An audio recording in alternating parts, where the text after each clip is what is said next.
right, that is just one of the many scholastic songs from the highly acclaimed Ron Clark Academy. Renowned educator Kim Bearden co-founded the middle school to promote academic rigor and creativity in the classroom. She just recently published her book, Talk to Me, Find the Right Words to Inspire, Encourage, and Get Things Done. And she joins me now in studio. Welcome, Kim. Thank you for having me. Well, I'm thrilled that you're here. This is your second book. You so kindly dropped it off yesterday, and I've been reading it. It's excellent, and we're going to get to it in just a minute, but tell people about Ron Clark Academy in case they don't know. Well, Ron Clark Academy is a middle school, but we're also an educator training facility. Educators from around the globe, over 50,000 in the 11 years that we've been in operation, come to our classrooms, sit in our classes, watch us teach, and attend workshops so that they can take our methods and ideas back to their schools. Yes, I love it. Okay, so in your book, you walk through 6 principles of effective communication.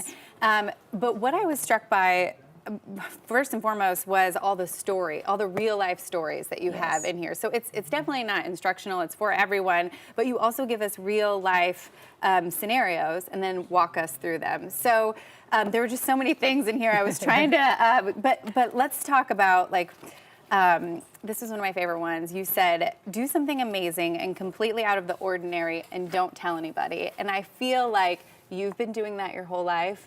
Teachers have been doing that their whole lives. Their work often goes unpraised. Right. And you've gotten all this attention because of all the work that you do. But talk about that a little bit and how that shaped your philosophy. Well, that is under the principle of motivation, because I think that in life when we have pure motives, that our communication is better. Yes. We have negative motivators like, jealousy or anger or frustration or greed or self-defense. But if we keep those pure motives, goodness, kindness, seeking understanding, doing things, there's a point to our lives and we're not it. Yes, and so by doing those kinds of acts of kindness, it kind of keeps me in the right mindset that as I'm interacting with people, I need to come from a pure place, a place of goodness. Right, and to piggyback on that, you also say that motivation shapes our reality and how people treat us too, because if our motivations are pure, then we will get that in return, which I think is so important to remind yourself of every day. Right, sometimes people will say all the right words, but you get that feeling in your gut that something's not right. It's probably because that person doesn't have pure motives. Yes, I love it. How much did you draw from your teaching at Ron Clark? I know your first book was mostly all stories from the classroom, but how did that influence this book too? Oh, tremendously. I have the opportunity. I've been an educator for 31 years, and so I've had the opportunity to interact with so many parents, so many students, and so many different coworkers, and the educators who come to our training facility. And so what I've learned is that when there are obstacles to communication, it affects everything. It affects the climate and culture of your entire organization. So experiences are in the book of things I handled well and things I did not handle well, but I learned from them, and so in that way I'm able to make meaning from them. Yes, I love that you mentioned that, because you talk about a scenario when you were a young teacher and how that kind of shaped your how your philosophy for how you really listen to people and how listening is so important.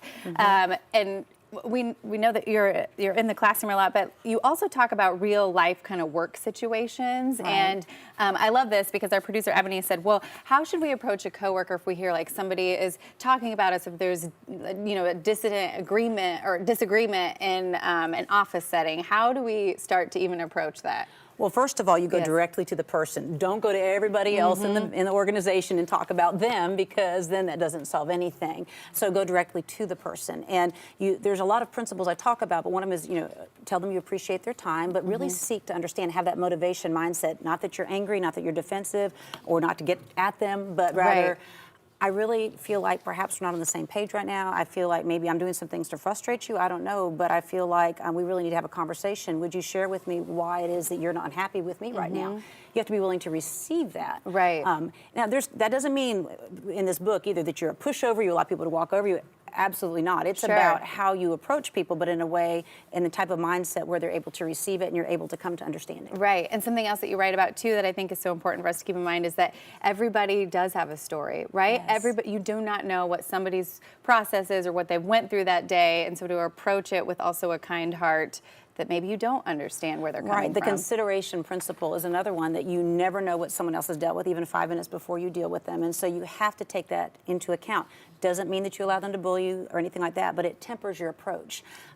The words you choose are never as important as the sincerity with which you use them. And so this book kind of teaches you those principles of how to have that kind of mindset in your daily interactions, so that you come from a sincere place, but you're also able to have those difficult, challenging conversations. Sure. What's one maybe quick piece of advice that you would give to somebody who's struggling right now, that you think you've really kept with you and you've learned since you started being an educator? Struggling in the world of education, or Yes, just in communication? Just communication with somebody. I think that a lot of times, especially if we're talking about educators or anybody, if you have a coworker or maybe a parent who's upset with you and they write something out of frustration, it's very hard not to take that personally. It's very hard not to just lie awake and just let it just hurt your soul. And so the advice is to understand that sometimes it's really not about you.